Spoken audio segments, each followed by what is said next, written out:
Bonjour à tous. Bonjour, ça va? Vous êtes sur VA+, et bienvenue dans la 85e revue d'actualité. Au programme cette semaine, l'actualité est très chargée. Le président de la République victime d'amnésie. Un sondage nous indique quel parti politique serait le plus dangereux. Il est méchant, il n'a pas les mêmes valeurs que nous, et puis il pense pas comme nous, et blablabla. On va parler de l'Iran, bien sûr, des Mureaux, avec un élu socialiste qui découvre la réalité. Oui, c'est possible. On évoquera également la Fashion Week. Ils se mettent sur le trottoir, les fashion. On fera un tour au Brésil après un bref crochet par Nantes. On parlera du racket énergétique que vont subir certaines communes. Et enfin le sujet le plus épineux auquel la France n'a jamais été confrontée, la physique quantique. Alors abonnez-vous, mettez un j'aime, commentez cette vidéo et j'aimerais m'adresser aujourd'hui à ceux qui ne l'ont pas encore fait. Cela, comme dirait une certaine députée de la nation, mangez vos morts. Première actu de la semaine, la mise en examen d'Alexis Kohler, secrétaire général de l'Elysée, pour prise illégale d'intérêt avec MSC Croisia. Il a également été mis sous le statut de témoin assisté pour trafic d'influence dans cette même affaire. Il lui est reproché d'avoir travaillé sur des dossiers concernant MSC, société gérée par le cousin de sa mère. Qu'est-ce que tu caches sous ton sourire? Ça va pas là? Il aurait participé à mobiliser des financements et à apporter des garanties de l'État pour aider MSC à payer les bateaux passés en commande auprès des chantiers de Saint-Nazaire. Alors même si Alexis Kohler nie évidemment ce lien, nous savons malgré tout qu'il prévoyait à chaque coup dur dans sa carrière de réintégrer MSC pour assurer ses arrières. Vous êtes bien informé, hein? Difficile donc de croire qu'il n'aurait eu aucun intérêt à filer un coup de main à sa famille. Autre mise en examen du côté du gouvernement, celle d'Éric Dupond-Moretti qui est appelé à comparaître devant la Cour de justice de la République. Je sais que vous êtes le meilleur avocat, vous êtes l'as des avocats de France, je vous le dis moi. Vous êtes vraiment gentil. Et vous êtes quelqu'un de franc et de sincère. Bon, c'est sympa. Il est accusé, lui, d'avoir ordonné à l'inspection générale de la justice des enquêtes administratives contre des magistrats avec qui il avait été en opposition quand il était acquittateur. Bon, que vous n'aimiez pas les avocats médiatiques, on est quitte, je vous aime pas non plus. Alors, pot de départ pour ces deux-là? Eh ben non. Eh bien non, pas ce soir. Silence radio du côté d'Emmanuel Macron, étonnant de la part de celui qui voulait en 2017 une république irréprochable et qui avait affirmé qu'un ministre mis en examen devait démissionner. Si vous étiez mis en examen, est-ce que vous renonceriez à être candidat? Oui, de la même façon que dans le principe, un ministre doit quitter le gouvernement lorsqu'il est mis en examen. Petit souci de mémoire en espérant que ça n'entachera pas son mandat. Je suis lucide. Deuxième actu cette semaine, une étude de la Fondation Jean Jaurès sur les partis considérés comme dangereux pour la démocratie. Alors que le RN dominait largement le game depuis longtemps, c'est désormais la France Insoumise qui bascule en tête. Bravo l'équipe, félicitations, c'est bien la première fois que vous êtes les premiers quelque part. Bien joué, Joe. Bon après vous me direz, la victoire ne peut être que facile, avec des joueurs comme Daniel Obono qui nous invitent gentiment à manger nos morts. Sans oublier la championne hors catégorie Sandrine Rousseau, entre faire un signe de vagin ou d'utérus inversé en plein hémicycle et nier complètement s'être fait tuer lors d'une manifestation en soutien des femmes iraniennes. J'ai aussi été extrêmement applaudie. Les masterclass s'enfilent comme des perles, rien ne l'arrête, pas même la dénonciation sans preuve de son patron chez les écolos. Il faut la suivre, Sandrine. Oui, parce que, concernant l'Iran, on assiste à une véritable scission chez les féministes. Pour rappel, en Iran, les femmes manifestent au péril de leur vie pour obtenir le droit de ne pas porter les voiles. Ces manifestations font suite à la mort de Mahsa Amini, tué sous les coups de la police des mœurs pour avoir mal porté son voile. En réaction, les femmes iraniennes ont brûlé leur voile en place publique et ont reçu le soutien de nombreuses figures féministes en France, comme notamment Marion Cotillard, Angèle ou encore Isabelle Adjani. Sauf qu'à gauche, on soutient en général le burkini, et on soutient que le port du voile est un choix, une liberté, voire même un embellissement chez certains. Toujours dans les bons coups, celle-là. Sauf que le cas de l'Iran nous montre bien qu'un pays islamisé ne tolère pas cette idée du « mon corps, mon choix », tant réclamé en Occident. La course à qui sera la plus féministe des féministes est lancée. Quant à vous, lancez vos paris. Qui va gagner? Laissez votre réponse en commentaire. C'est un homme qui est retrouvé mort et une partie du torse arrachée, enfin épluchée.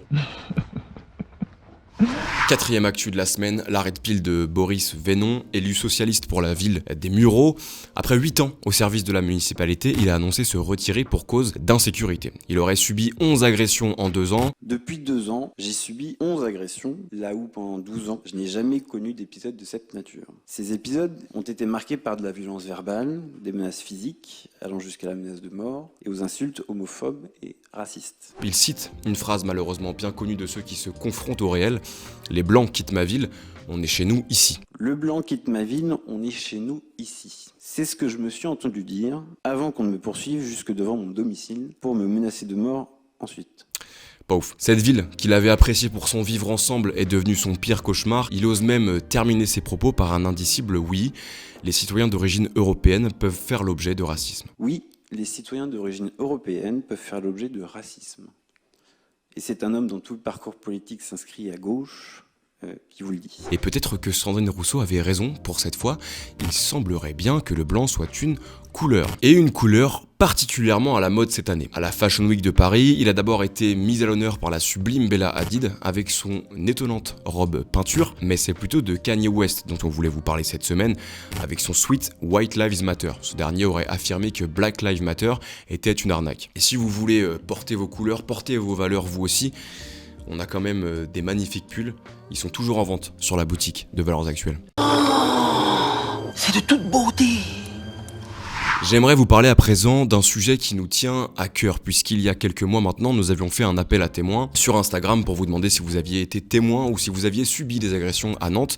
Depuis, nous avons réalisé un documentaire dans lequel nous avons récolté énormément de témoignages. La ville est gangrénée par l'insécurité et ça fait beaucoup parler dans les médias ces derniers temps. Nous avons préparé un documentaire qui sera disponible dès demain sur notre offre payante de VA+. Il suffit de cliquer sur le bouton rejoindre et je vous assure que ça vaut le coup. Nantes est probablement le laboratoire de ce qui va arriver aux futures villes de France dans les prochaines années. Foncez voir ce documentaire. Non, parce que quand il y en a un, ça va. Hein. C'est quand il y en a plusieurs que ça commence à sentir le tagine.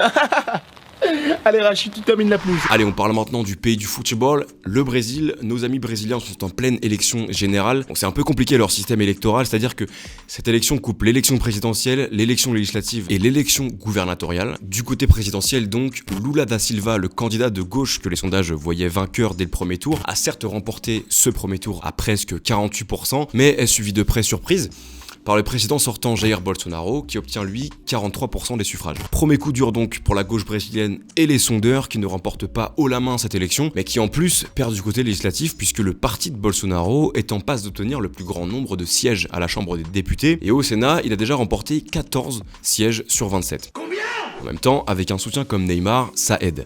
Le numéro 10 du PSG avait publié une vidéo TikTok 3 jours avant l'élection pour signifier son soutien au candidat de droite. Vidéo à laquelle Juninho, la légende des coups francs,